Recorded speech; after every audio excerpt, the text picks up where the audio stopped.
Bien-aimés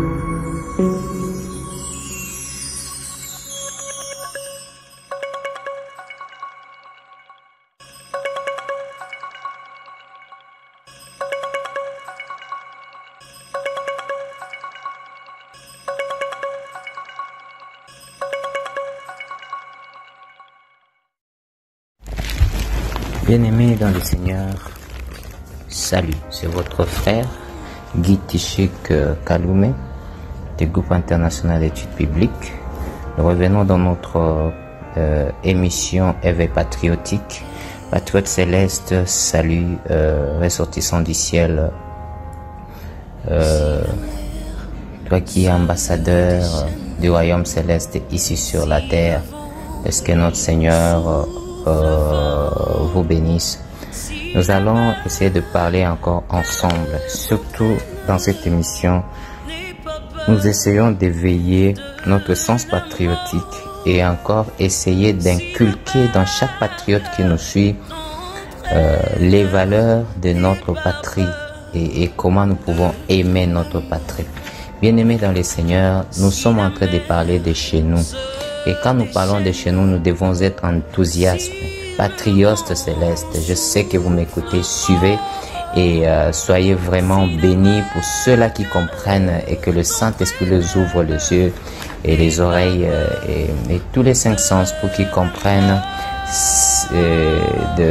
dans quel enjeu nous sommes en parlant de notre patrie avec effervescence, avec force.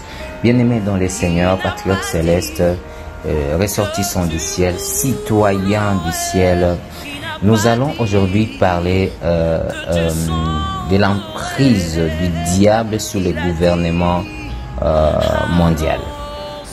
Nous allons essayer de passer en revue toutes les époques bibliques et voir comment est-ce que le diable a gouverné le monde depuis sa chute jusque maintenant, et nous saurons dans quelle ère nous sommes et dans quel temps nous sommes. Nous pouvons aussi paraphraser notre émission précédente où nous avons parlé de savoir lire le temps et Israël étant l'horloge pour comprendre le temps. Si nous ne parlons pas d'Israël, parce que dans les autres émissions nous en avons parlé, mais si nous parlons de comment est-ce que le diable contrôle le monde par rapport au gouvernement mondiaux. Bien-aimés, ce monde ici n'a jamais été gouverné par une seule personne ou encore, disons, par les États indépendants ou encore que chacun soit pour soi, que nous essayons de croire. Non, bien-aimé, même jusqu'aujourd'hui, personne n'est pour soi, personne ne fait ce qu'il veut. Tout est coordonné et bien dirigé vers une seule personne. Et quand nous parlons vers une seule personne, nous en tant que chrétiens, nous sommes l'Église et l'Église est régie spirituellement, il n'est pas régie physiquement. En tant qu'Église, nous comprenons les choses avec l'œil spirituel et nous comprenons, quand nous parlons des dirigeants, nous voyons beaucoup plus les entités spirituelles. Ne voyons pas ceux qui sont physiques, parce que ceux qui sont physiques dépendent des entités spirituelles. Mais il y aura un enseignement où nous allons entrer en profondeur, je pense que c'est dans l'eschatologie, où on parlera carrément du système diabolique qui est imposé sur terre depuis Genèse jusqu'à Apocalypse. Comment est-ce que le diable a organisé son système spirituellement jusqu'à ce qu'il a organisé aussi physiquement, et comment il contrôle depuis son deuxième monde ou le deuxième ciel ou encore ce monde spirituel là. Depuis ce monde-là, comment est-ce qu'il contrôle la terre? Bien-aimés dans le Seigneur, salut, nous sommes ensemble. Ici, nous allons lire dans Genèse chapitre, Apocalypse chapitre 17. Nous allons lire ensemble. Nous commençons au verset... Nous allons lire dans Apocalypse chapitre 17 Nous commençons au verset 4. Nous allons nous limiter au verset 6 et après nous allons sauter encore. Mais je vous recommande de lire le chapitre tout entier parce que c'est le chapitre qui va nous aider à développer ce que nous sommes en train de faire ici. Je commence, je lis au nom de Jésus, verset 4. Cette femme qui était vêtue de pourpre et d'écarlate et de perles d'or, des pierres précieuses et de perles. Elle tenait à la main une coupe d'or remplie d'abominations et des impuretés, oui, et son inconduite, de son inconduite. Sur son front est écrit un nom, un mystère. Babylone la grande, la mère des prostituées et des abominations de la terre. J'ai vu cette femme ivre de sang de saints et de sang de témoins de Jésus. À sa vue, je fus frappé d'un grand étonnement. Je saute verset 9. Il faut ici l'intelligence qui a de la sagesse. Les 7 têtes sont les 7 montagnes sur lesquelles la femme est assise. Ce sont aussi 7 rois à la perdition. Amen.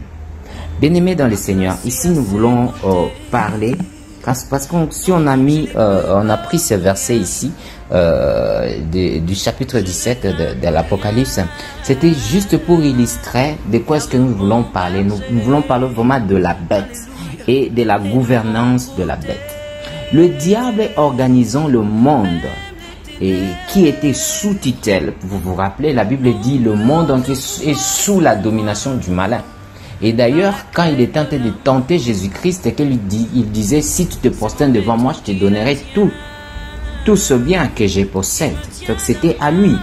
C'est-à-dire que le monde entier lui appartient. Même Jésus-Christ pouvait dire, Père, ils ne sont pas de ce monde, mais ils sont dans le monde. Je te demande de le préserver de tout ce qui est de ce monde. Parce que moi aussi, je ne suis pas de ce monde. Je m'en vais, je reviendrai vous prendre. Vous allez comprendre que Jésus-Christ démontrait carrément que le monde ici sur terre n'appartient pas au royaume des cieux. Mais Jésus-Christ venant, il est venu pour rétablir l'appartenance du monde au royaume des cieux. Mais cela va se faire au moment opportun. Parce qu'il y a un calendrier déjà bien tracé. Il y a déjà une prophétie qui a été dite. Et c'est la prophétie majeure qu'on appelle toujours prophétie majeure qui est d'Apocalypse 12. De la femme et le dragon. Et je vous convie aussi de suivre nos enseignements sur l'eschatologie, vous allez comprendre. Alors, bien-aimés dans le Seigneur, vous allez voir, patriotes célestes, il y a quelque chose de très extraordinaire qui doit se passer ici. Le diable de Genèse, le début de Genèse, il a été précipité. Et quand il a été précipité, il était vu comme le serpent. Il a travaillé comme la bête, comme le serpent, depuis la première dispensation jusqu'à la 4e dispensation, bien aimé.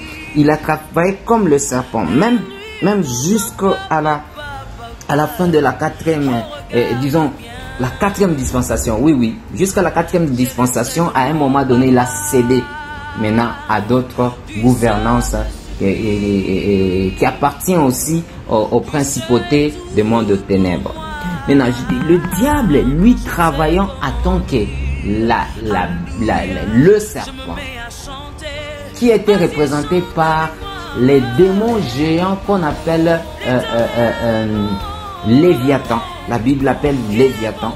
C'est le Léviathan qui a dirigé le monde pendant cette période de la première, deuxième, troisième et 4e dispensation. Alors, pendant les 4 dispensations, la dispensation de l'inconscience, de la conscience du gouvernement humain et de la promesse.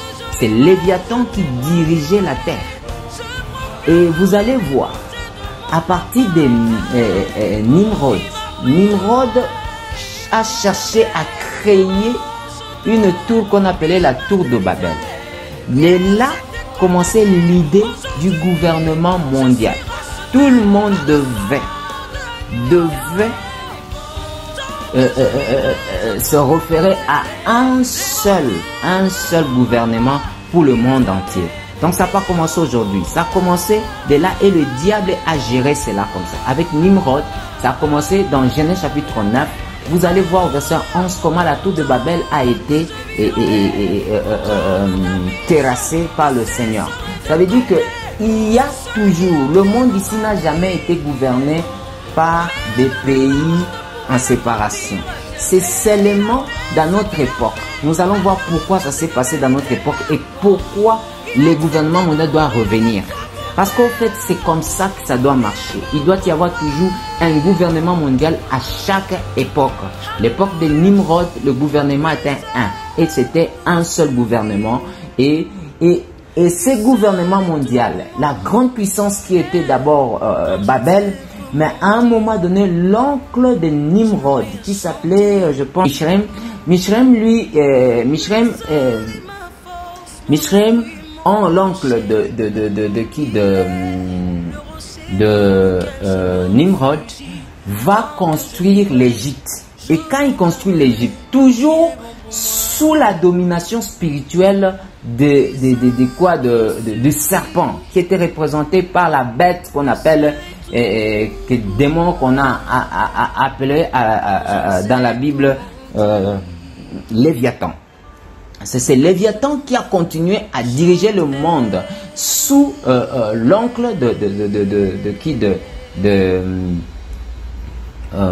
l'oncle de Nimrod, qui a construit l'Égypte. Et c'est par l'Égypte, si vous allez bien voir très bien, les pharaons d'Égypte avaient pour symbole le cobra. Et c'est le cobra qui était le serpent. Vous vous rappelez que le serpent ancien et le serpent qui était symbolisé en Égypte, c'était carrément ce serpent-là qui a été symbolisé comme la première bête qui dirigeait le monde à cette époque-là. Mais maintenant, comme cette première bête était là, c'était juste pour contrecarrer et chercher à tuer la femme.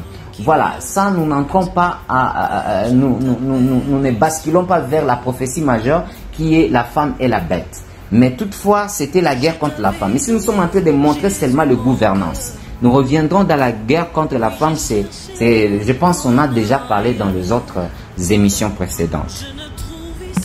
Que Dieu nous bénisse. Nous allons revenir dans l'autre vidéo. Gardez le coude. D'ici là, que Dieu vous bénisse. Amen.